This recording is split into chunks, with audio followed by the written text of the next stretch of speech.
Bienvenidos a una nueva emisión de Todo Riesgo. ¿Qué tal, Horacio? ¿Qué tal? ¿Cómo estás? Muy bien. Nos acompaña en la apertura del programa Antonio García Vilariño, socio titular del estudio García Vilariño y Asociados. Antonio, gracias por estar con nosotros. Gracias a ustedes por la invitación, como siempre. Un gusto. Danos un pantallazo de las tendencias de los balances que cerraron a septiembre. ¿Cómo los viste? ¿Qué muestran? Horacio, los cierres de septiembre, similares a los de diciembre con algunos impactos del tema de evaluación, tiene una tendencia muy similar a junio. Pérdida en la estructura financiera, utilidad en la estructura técnica, impacto de la judicialidad y como ingredientes que a veces condicionan el análisis del balance y el estado contable, valuación de inmuebles por IPC y valuación de títulos a valor técnico. Evidentemente la tendencia continúa con resultados positivos en lo técnico, negativos en lo financiero. A diciembre, con lo que ya tenemos visto, que estamos estudiando y demás, la tendencia mejora en lo financiero, básicamente por la evolución de la divisa del dólar, Claro. Y el mejoramiento de algunos títulos públicos que los acercan más a valor técnico, ¿no? Pero bueno, hay un impacto en la capacidad financiera de las compañías y en la cobranza, evidentemente, a diciembre. Se siente que la cobranza... Se siente. A pesar de que las compañías han adecuado pasivos en forma importante, ajustado las tarifas de RC y demás, se siente el impacto financiero. Eso es evidente. El mercado continúa solvente, pero hay que verlo con cuidado. Ajá. ¿Y cómo nos toca la ley ómnibus al seguro? La ley ómnibus es genérica en cuanto a sucursales, mantiene lo que ya sabíamos, que es la apertura de sucursales, que sabemos que las compañías en general lo descartan porque tener una sucursal significa estar radicada la sucursal en la delegación de IGJ de la jurisdicción a personas jurídicas.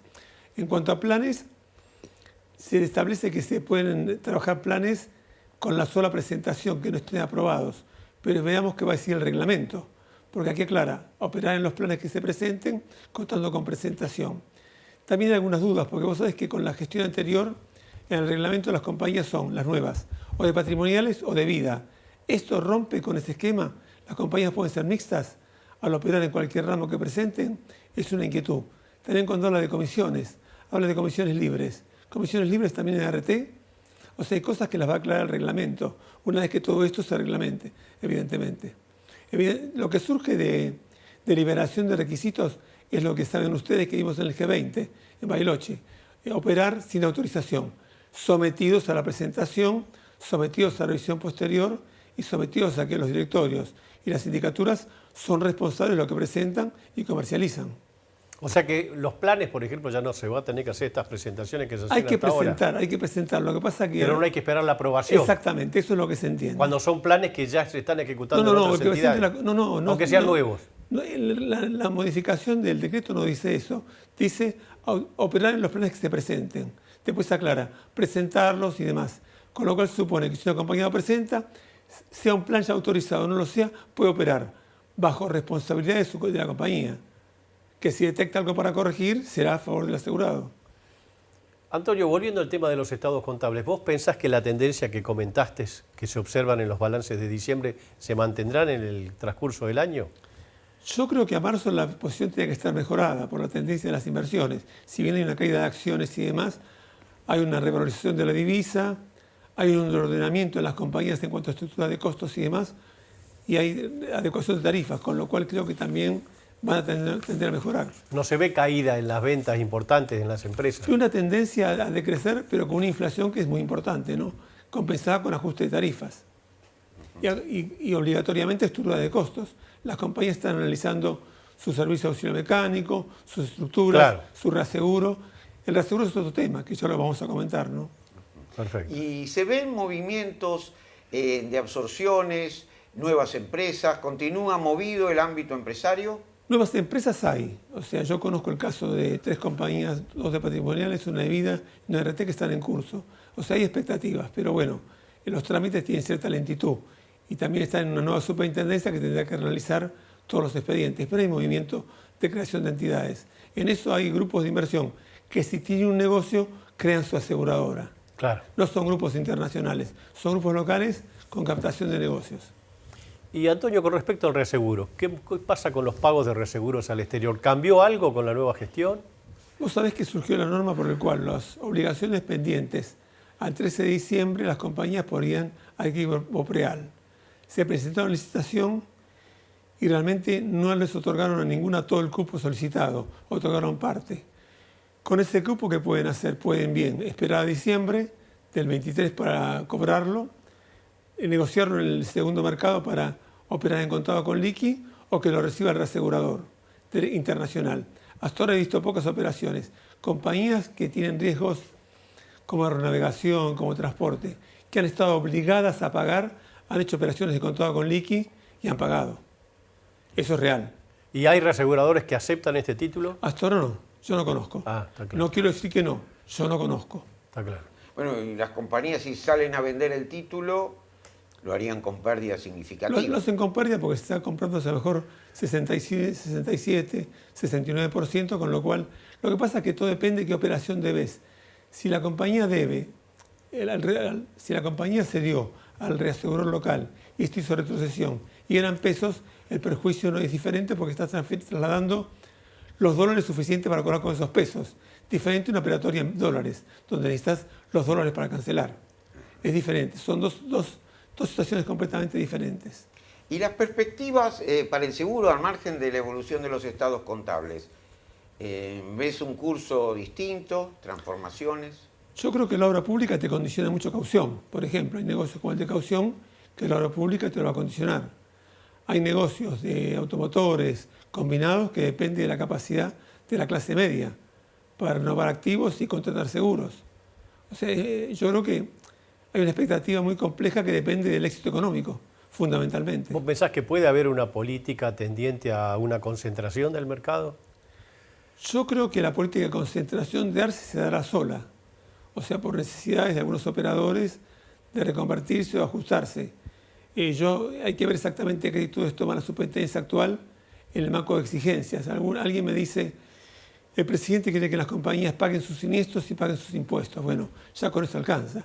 Si una compañía puede pagar sus siniestros y puede pagar sus impuestos, opera regularmente, ¿no? Ahora, es todas las importante. exenciones que sacó la gestión anterior para acreditar capitales mínimos, que tomaron, por ejemplo, las primas a valor histórico, no primas ajustadas, digamos, eso se mantendrá un tiempo, me imagino. Yo creo que tendrá un efecto en el tiempo para hacerlo gradual. Tampoco pueden de golpe reconvertirlo, ¿no? Claro. Si bien gran cantidad de compañías pueden contar con capital o con superávit suficiente, hay que ver evolución de títulos, evolución de dólar, valuación de inmuebles y realidad operativa del mercado. Yo creo que las excepciones podrán reconvertirse, pero en el tiempo.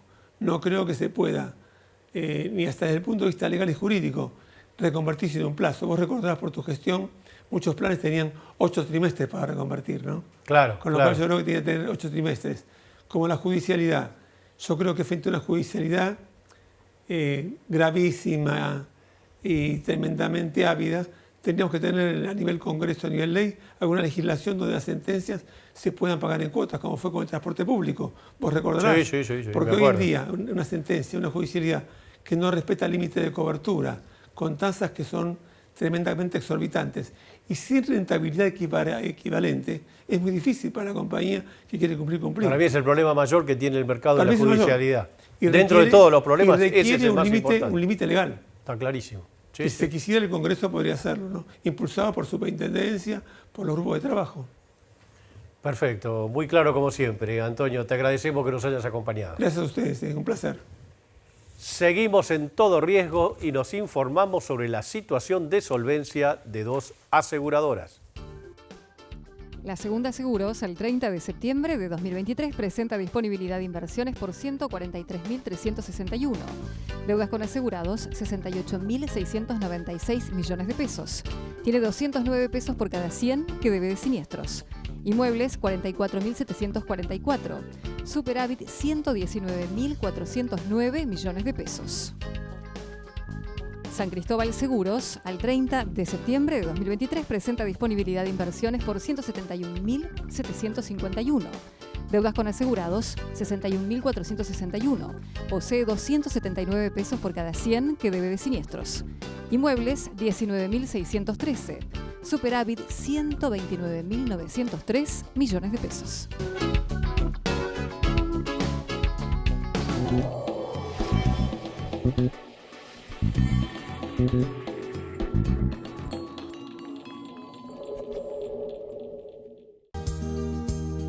En San Cristóbal Seguros nos une una nueva imagen y también nos une el propósito de impulsar tu tranquilidad y bienestar. Una de cada 4 empresas nos elige. Elegí la ART más elegida. Prevención ART de Sancor Seguros. Seguridad no está en las cosas, está en saber cuidarlas. Por eso Triunfo Seguros te ofrece la mejor cobertura para tu auto y moto. Triunfo Seguros, siempre cerca tuyo.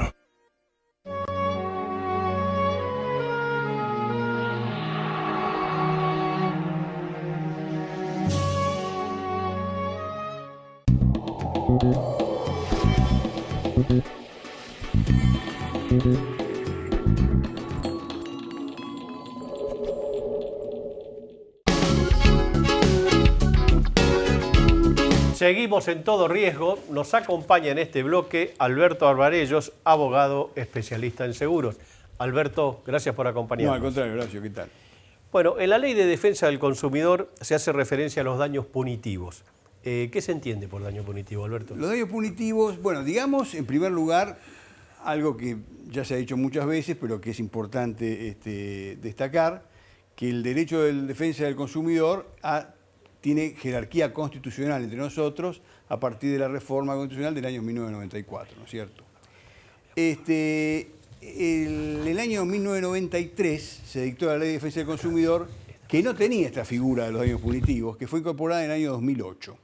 ¿Qué es los daños punitivos? Es una figura que viene del derecho anglosajón, que prevé que en caso de incumplimiento por parte del proveedor de un servicio o de un bien, por parte de un cumplimiento contractual, además el juez pueda merituar la aplicación de una multa extra, sí, no ya para resarcir el daño causado por ese incumplimiento, sino además un plus, una multa, que dice que puede tener como tope máximo una suma que establece 2.500 canastas familiares básicas, es una suma muy importante. Los jueces en general no fijan sumas tan altas, pero está esta posibilidad de que ante un incumplimiento el juez queda habilitado para aplicar esta multa. Es una multa, es una sanción civil que excede, digamos, o un plus a la reparación pura del daño causado.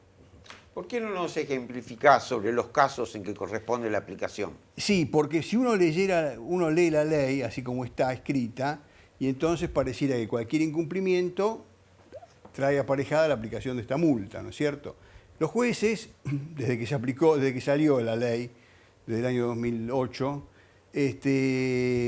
han ido morigerando la cuestión.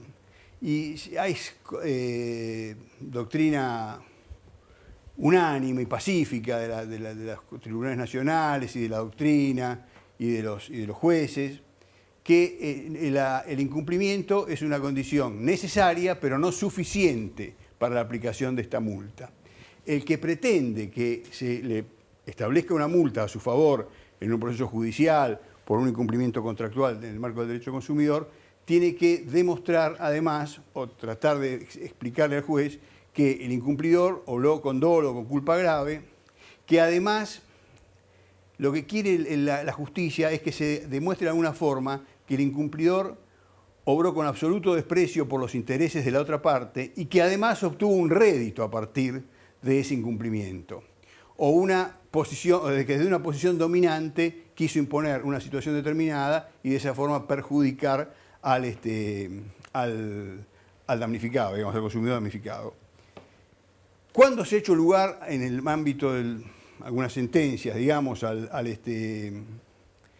reclamo por daños punitivos? Bueno, en un juicio contra el Banco Galicia, por ejemplo, una persona que retiró una suma muy importante de dinero por ventanilla, hace unos años ya de esto, cuando estaban todavía los separadores, demostró que el robo que había sufrido, un robo feo, muy con lesiones y demás, que había ocurrido a bastante distancia del lugar del banco, donde había sido perseguido, se debió a que el asaltante había estado percibiendo toda la operatoria en el momento en que retiraba el dinero. Se ve cuando las cámaras permitían ver eso. Claro. Entonces, la justicia entendió allí que había habido un incumplimiento del banco en las medidas de seguridad adoptadas para proteger al consumidor que había retirado el dinero. Otro caso, en un caso contra una compañía de asistencia al viajero en el exterior, ante una situación ocurrida en Europa, se negó a prestar asistencia pese a estar dentro de las pautas del contrato la protección debida. Y en consecuencia, el damnificado, cuando vino a Buenos Aires, cuando regresó al país, demandó por esa razón y se hizo lugar a la aplicación de daños punitivos. Un caso de incumplimiento que no corrió con la multa, una persona que sufrió en su casa la explosión de un sifón. Bueno, hubo una indemnización por los daños causados, pero la justicia entendió que si bien había habido una falla en el cuidado, en la fabricación del sifón, no había podido percibirse, digamos, el obrar doloso con ánimo de obtener rédito colocando ese producto en mal estado en el mercado. Además, que había sido uno solo, digamos, o sea, no era una serie. Esto tiene una cosita. El origen de esto, de los daños punitivos, viene de Estados Unidos con el caso del Ford Pinto. El Ford Pinto era una marca de Ford que Ford había lanzado al mercado, que se sabía que tenía una falla que hacía que los coches se incendiaran. Ocurrió una, dos, varias veces. Entonces, a consecuencia de esto, apareció esta figura del daño punitivo, donde además la justicia norteamericana, además de condenar la restitución del auto, los daños causados y demás, aplicó esta multa. De ahí es el origen de estos daños punitivos.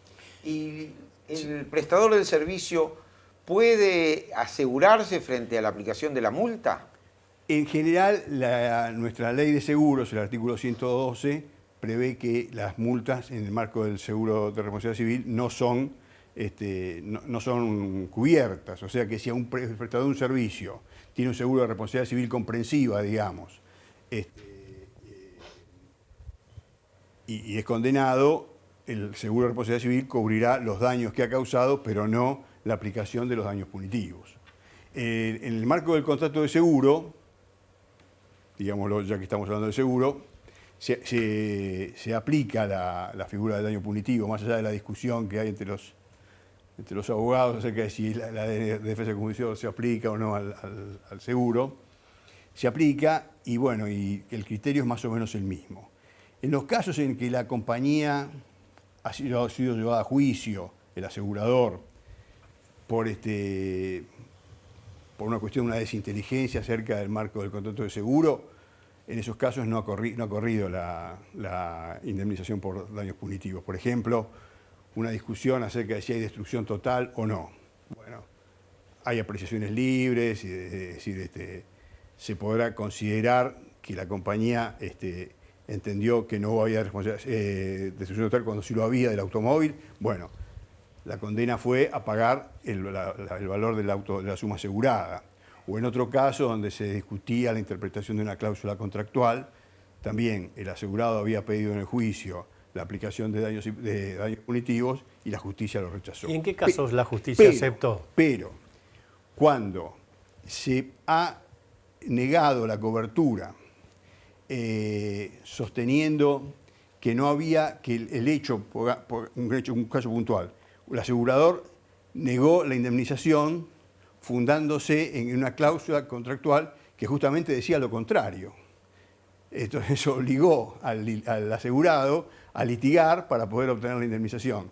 En ese caso, la justicia hizo lugar a la indemnización por daños punitivos por entender que había sido un obrar malicioso, ¿no es cierto? Es decir, o sea que el hecho estaba cubierto y la compañía decía que no estaba cubierto. La compañía lo había aceptado, la cuota la cuota de la prima estaba paga, pero había hecho una interpretación capciosa, digamos, de la cláusula. Había negado directamente la cobertura. En ese caso se hizo lugar a la aplicación por daño punitivo. ¿Son muchos los reclamos que se ven de daño punitivo? Mirá, ¿Se observan? Sí, hay reclamos. Prosperan pocos, porque como te digo, lo que exige la justicia es acreditar estos extremos. No basta el mero incumplimiento. Supongamos, se da mucho en el caso... Me refiero en el ámbito del seguro, ¿no? Sí, en el ámbito del seguro. Supongamos en el caso de la destrucción total de autos, que es un tema muy discutidos, si es el 80% del valor de los autos, si es el 20% de los restos. Bueno, en ese caso generalmente hay discusión y bueno, a veces en general se reclama, digamos, y muchas veces mayormente no procede. Nosotros hemos visto un caso hace poco donde sí procedió porque la destrucción total estaba reconocida y el asegurador había demorado muchísimo en pagar la indemnización. Inclusive se había negado hasta cuando contestó la demanda a hacerlo, pese a que la había reconocido previamente. Entonces, en ese caso, la justicia hizo lugar al pago de la indemnización del valor del rodado más un plus por daños punitivos. O un asunto, por ejemplo, que tramitó en Tucumán, un caso de seguro de vida colectiva, donde la compañía se limitaba a rechazar el siniestro diciendo que faltaba presentar documentación, pero no decía cuál era. Y bueno, fue a la mediación, lo cerró, y cuando contestaron la demanda, mantuvieron el mismo criterio. Y entonces, bueno, la justicia de Tucumán hizo lugar a la aplicación de la multa. Está clarísimo. Así que bueno. Muchas gracias, Alberto, por acompañarnos. Gracias. Seguimos con más Todo Riesgo luego del corte.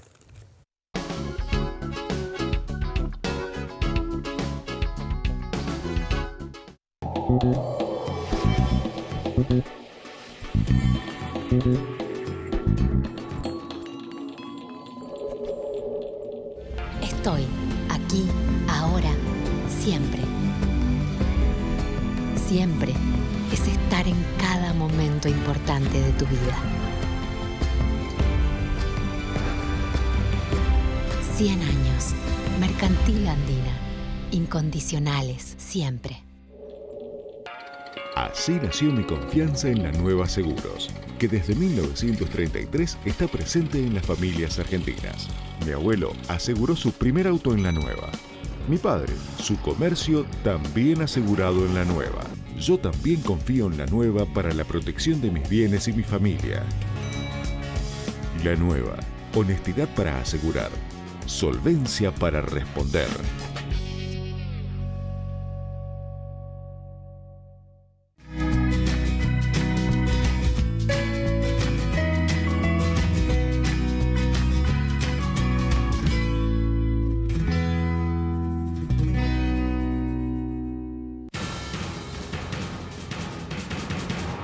Cerca suyo, seguro hay un productor asesor, Seguro Metal.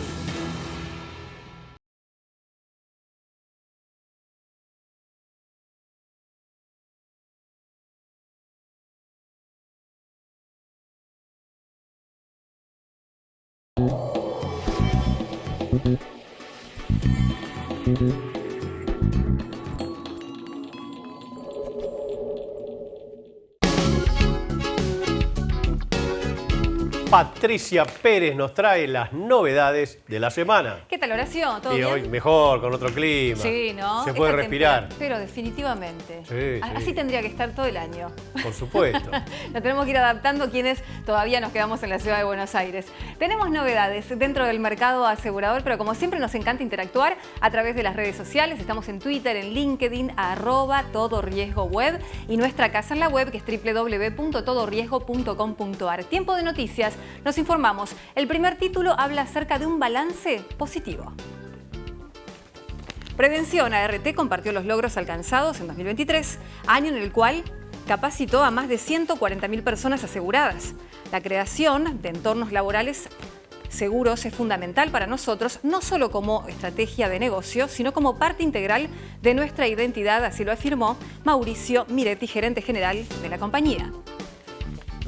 Recompra de acciones, el grupo italiano Generali, uno de los mayores proveedores mundiales de seguros y gestión de activos, del que la Caja forma parte, realizó el 31 de enero su Investor Day 2024 en Milán. Allí anunció un plan de recompra de acciones por valor de 500 millones de euros e informó sobre su plan Socios de por vida 24, impulsar el crecimiento.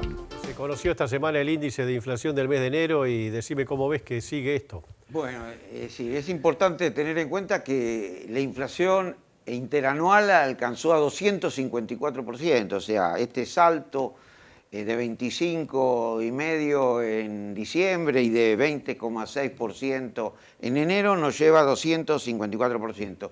Y El tema más grave es que la alimentación, que sabemos, siempre repetimos, de que es el consumo principal para los sectores de bajos ingresos, aumentó prácticamente ese nivel y un aumento interanual de 296%, o sea, prácticamente se triplicó. Podemos apreciar así el impacto sobre las familias, ¿no?, más vulnerables y los sectores de bajos ingresos. Bueno, hubo rubros como transporte, equipamiento del hogar, comunicaciones con aumentos de arriba del 20%. Y bueno, frente a esta escalada inflacionaria de los últimos tiempos, indumentaria se ha venido quedando. En enero fue de 11% y en el interanual apenas en 200%. Indudablemente el gobierno, y lo señalan muchos economistas, no tiene política antiinflacionaria. Supuestamente manifiesta cierta alegría por la baja de la inflación, pero bueno, puede ser que en febrero, porque se postergaron aumentos de tarifas, el aumento de los precios sea bajo, pero en marzo, donde están anunciados gigantescos aumentos de tarifas en transporte, luz, gas, y vienen las clases, es muy difícil que la inflación no vuelva a acelerarse. Pero el gobierno no tiene política antiinflacionaria, ni mucho menos política de desarrollo, porque lo que aspira es a estabilizar la economía, a replegar el Estado y de que el sector privado sea capaz por sí solo de encarar los desafíos del desarrollo económico. Así que estamos frente a un escenario realmente complejo. La política del gobierno sería que la recesión traiga como consecuencia la baja de la inflación. No, yo pienso de que no, que la inflación junto con el ajuste fiscal llegue a un punto en el que se pueda dolarizar. El objetivo entonces no es ni política antiinflacionaria, ni política antirrecesiva, sino llegar a las condiciones vía la baja de la emisión y vía la licuación inflacionaria del dinero existente que se está produciendo. Ambos están fusionando muy significativamente, hay ajuste fiscal y hay licuación de los activos monetarios, a lo cual ayuda la tasa de interés tan baja, además de, por supuesto, el bajo nivel de emisión, que está acercando los tiempos de la privatización. Y como Argentina está cumpliendo realmente las metas fiscales con el Fondo Monetario, se estima que ya alcanzó la meta en materia de divisas, es muy posible que tenga una ayudita internacional, además de la cosecha, para concretar en pocos meses la dolarización. Muy bien, se nos fue el tiempo, Horacio. Les agradecemos mucho, los esperamos la semana próxima. Hasta el próximo programa.